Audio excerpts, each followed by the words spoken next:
Est-ce que nous excluons des sanctions supplémentaires? En aucun cas. La déclaration du G7 qui sortira dans quelques heures va d'ailleurs acter une perspective de sanctions supplémentaires. Ce sera une première vague limitée et en fonction de l'évolution des événements sur le terrain, nous n'excluons rien. Si les choses continuaient sur le plan militaire, dans la droite ligne de ce que vous venez de décrire, que nous prendrons des sanctions nouvelles, y compris des sanctions massives. Nous condamnons avec la plus grande fermeté, et je partage votre émotion quand nous voyons les scènes à Kharkiv ou à Mariupol, inacceptables et odieuses que nous avons vues. Mais aujourd'hui, nous ne sommes pas, nous, Européens, sur le sol ukrainien en guerre. Nous avons décidé un soutien inédit à l'Ukraine, en livrant ensemble des équipements, du matériel humanitaire, mais aussi des armes. Et nous avons proposé aujourd'hui que la facilité européenne de paix soit complétée de 500 millions d'euros, ce qui permet d'aller plus loin encore dans cette perspective.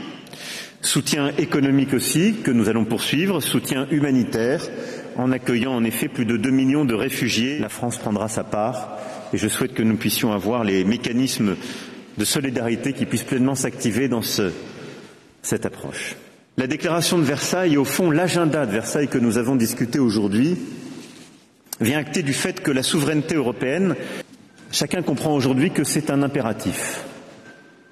Et que cette souveraineté, cette autonomie stratégique, nous en avons vécu l'importance dès la pandémie et nous le voyons pleinement avec cette crise où nous mesurons combien notre alimentation, notre énergie, notre défense sont aussi des sujets de souveraineté où nous pouvons coopérer, où nous voulons être une puissance ouverte au monde, mais où nous voulons choisir nos partenaires et ne pas dépendre d'eux.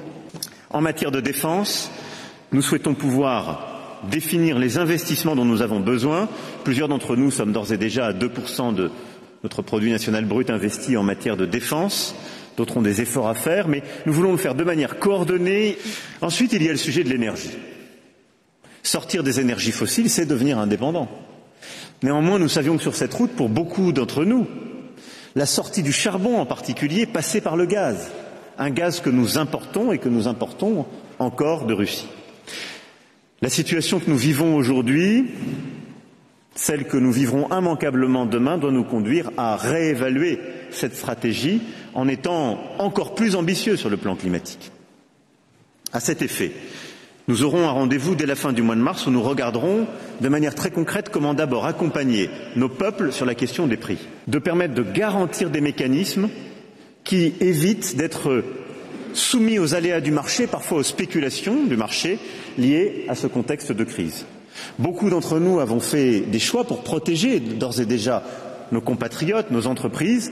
Nous devons harmoniser ces choix au niveau européen et nous doter d'instruments nouveaux dans les 15 jours qui viennent pour mieux résister aux chocs de prix liés à ce contexte géopolitique. Ensuite, nous devons aussi nous préparer à d'éventuelles sanctions qui viendront et nous devons nous préparer à nous désensibiliser de cette dépendance à la Russie. C'est l'objet du mandat qui est donné pour le mois de mai à la Commission, c'est-à-dire comment sortir d'ici à 2027 de notre dépendance au gaz, au pétrole et au charbon russe.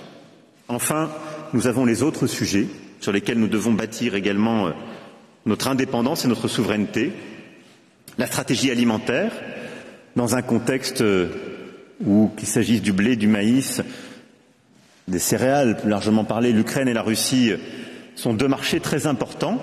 Notre Europe est d'ores et déjà déstabilisée par la guerre à cet égard. Elle le sera encore plus dans 12-18 mois, en raison de ce qui ne peut être planté en ce moment même en Ukraine.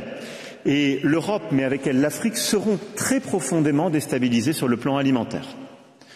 Il nous faut donc là aussi nous préparer et réévaluer nos stratégies de production pour d'abord défendre notre souveraineté alimentaire, mais pouvoir aussi définir et réévaluer une stratégie à l'égard de l'Afrique, sans quoi plusieurs pays en Afrique seront touchés dans la période de 12 à 18 mois par des famines en raison précisément de la guerre.